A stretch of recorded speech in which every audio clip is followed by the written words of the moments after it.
The Predator franchise has 7 movies, so let's sit back and rank them.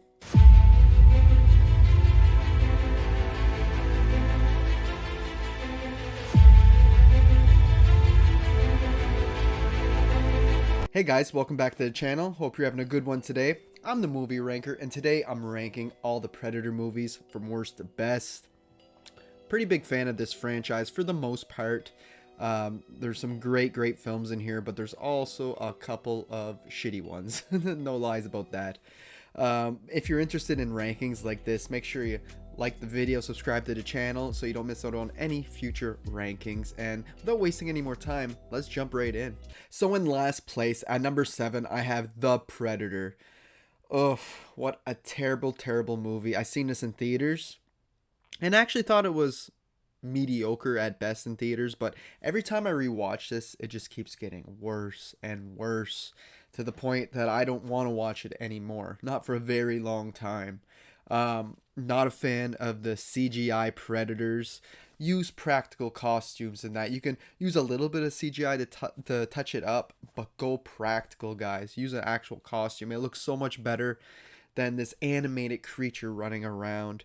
Not a fan of the story in this one. It's kind of messy. I know there's some studio interference here. This is directed by Shane Black, so I had more confidence in this film until I watched it. I'm like, what happened? There's a kid in this movie that is able to run the Predator's technology only because he has Asperger's. I mean, I know it's a condition, and it shows how he can memorize when like chess pieces are knocked over, remembers where they go and that. But that doesn't mean you know how to run a whole different a technology from another planet. That makes zero sense to me. The characters just didn't work either. They were funny at times on how weird they were and they're cracking jokes, but that's not what I want in a Predator movie. Leave that in comedies, right? We can have a little bit of that, but almost all our side characters were just clowns. And we got good actors here like Thomas Jane, Key from Key and Peele. But I don't know what happened. Just a terrible script, in my opinion. Up next at number 6, I got Alien vs. Predator 2 Requiem. A step up from the last film that I mentioned, but this one's still kind of a mixed bag for me. If I had to say, is it a pass or not, I would give it a pass, but just barely. This one goes darker than the first AVP. It's rated R, and there's a lot more gore and visceral stuff in here. It's just too bad half the time you can't see what the hell's going on because it's so dark. They forgot to bring their lights on set or something when they filmed this, and it's just so unfortunate because it looks like there's some cool action scenes in here that it's just really hard to make out. We get the alien predator hybrid in this one who looks really cool, but again, he's always in the darkness. You can barely see him. There's so many times in this movie I was just like, lighten it up. And I think the film just has way too many characters, and they don't spend enough time on any of them to really flesh them out. It should have focused on a smaller group of people, just a few characters, and really work with them. Instead, we got like, I forget how many characters, and some of them are like these late teens or early adults, and you're dealing with all that like a teen drama and shit that should not be in a Predator or Alien movie. Like, I wouldn't mind seeing like the idea of having an alien versus predator fighting in the city sounds cool, but the execution in this movie is not what I would have done. In the end, I think this film is heavily flawed, but it is still watchable. It's okay, I guess. Coming up next at number 5, I got Predators. Now, I know what you're saying. This is way too low of a placement for this film, but I really do enjoy this film. These films are, right now where I'm at, is a huge step up from where I just was. These are in the good, and we're moving into the great. And at one point, this was my number 2 in my ranking. A few years back, and it just shuffles around every once in a while, but on last rewatch this one landed at number 5 for me. But like I said, still good. It got a cool concept where it takes all these convicts and head leaders of the mafia and assassins and all the best of the worst, and places them all on this random planet They don't know where they are, and it's a predator hunting ground. Basically, it's hunting season. I just really like the idea of that and how they use their dogs and everything. Just really cool concept and a pretty good cast to go along with it. We got Machete on here. We got Lawrence Fishburne, which does a great job when we get to his character. He's like going crazy, living in an old spaceship, and he's been surviving on the planet. I just think he does a great job. Uh, Adrian Brody as our main lead, I think that was a bad choice. I think he's good in the film, but he would have worked better as a side character. I think her name's Isabella, that character. I think she would have been a much better choice as our lead. Uh, Adrian Brody's just trying to come off as like a macho, almost like Arnold Schwarzenegger, Dutch type character, but he just doesn't give off that vibe to me. So it just never kind of worked in that placement. But he would have been good as a side character. But I don't hate any of these characters. We also get Topher Grace near, Eric from That 70s Show. I like the little twist we have with his character, how we find out at the end he's like a mad doctor. And that only makes sense because all these people were bad or killers in some way, right? The only big flaw I have with this film is I feel like once I'm halfway through the movie doesn't really seem to know where to go, and I'm just not completely satisfied with the third act. Like I said, I like the twist with the doctor, but everything else with it's cool to see these different races and species of predator on the planet in different sizes and that, but I just don't like the storyline, how things wrapped up. It could have been done better. Everything's great up until after the Lawrence Fishburne scene where he like sends off the like makes noise and makes the predators come after them. After that, it just it's okay, but I think it could have been done better in the end. Up next at number 4, I got Alien versus Predator, the first one by Paul W.S. Anderson. He's a hit or miss director, but I really enjoyed this one for how it is. I see it more as like fan fiction. I don't consider this canon with the main storyline, something like the Terminator sequels. But yeah, I always enjoyed this movie. A lot of people give it a lot of hate. I get it, it's PG-13. They don't like that. But I feel like they did quite a bit for their PG-13 rating, and it worked because the aliens and the predators both have green blood. And they're allowed to show green blood on screen. It's red that gives you a big R rating if you show too much real like red blood, right? Human blood. It's unfortunate we don't get to see real crazy kills with the humans because of that, but the battles between the two creatures themselves are pretty excellent. And I just really enjoy the mythology of this one and the story, like with these pyramids and how they were using the aliens as a something to hunt, and it was this whole big thing. I really love the whole world that they built in this one. Of course, the setting's cool too, being set in like Antarctica, I believe, or the Arctic. I can't really remember off the top of my head, but yeah, just really cool. I like horror movies set in the snow, so that's really awesome. Yeah, I just really like everything about this right up to the end with the big queen and the human and the predator have to work together to take him out, and how they form like a bond. I always really enjoyed that, so yeah, this is a fun watch for me. Reaching our top 3, I have Predator 2. Now these are the heavy hitters. These, now we're into the 4-star or higher. Great films. I really enjoy the sequel. It's not a rehash of the first one. They really switch things up, bring it to the city and to this grimy gangster world, where the cops are trying to get rid of these gangs and stuff, and there are a lot of shootings and killings going on.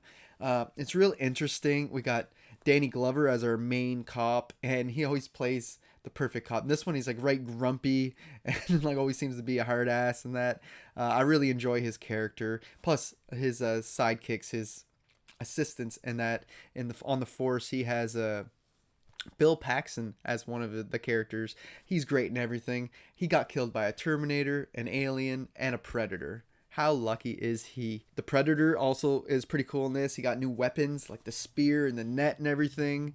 And they change his look just a tiny bit, but it still looks really badass. I love the whole scene with Gary Busey. He has a great character too, where they're in like the cooler, the freezer place, hanging the cattle.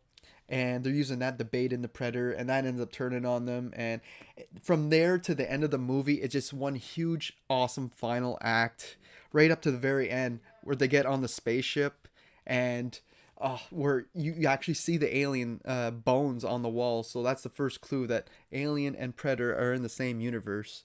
But we get this cool little battle in the spaceship, and he ends up defeating the Predator. And then you see all these other types of species of Predator come out, and you're like, holy shit, there's more of them. But they don't kill him. They salute him. They're like, you did good taking out one of our guys. And I just really enjoyed that. And we get the gun too, which has like a really old date on it. Just proves that they have been around a really long time. But overall, yeah, this is a great, great sequel. Up next, at number 2, I have the brand new Prey. I can't believe this brand new flick became one of my favorite movies of the last 10 years. So damn good. Made it second in my Predator ranking, so it's a freaking amazing. When this came out, I watched it 7 times, and I haven't done that with a movie in a long time. It's really rewatchable, really fun.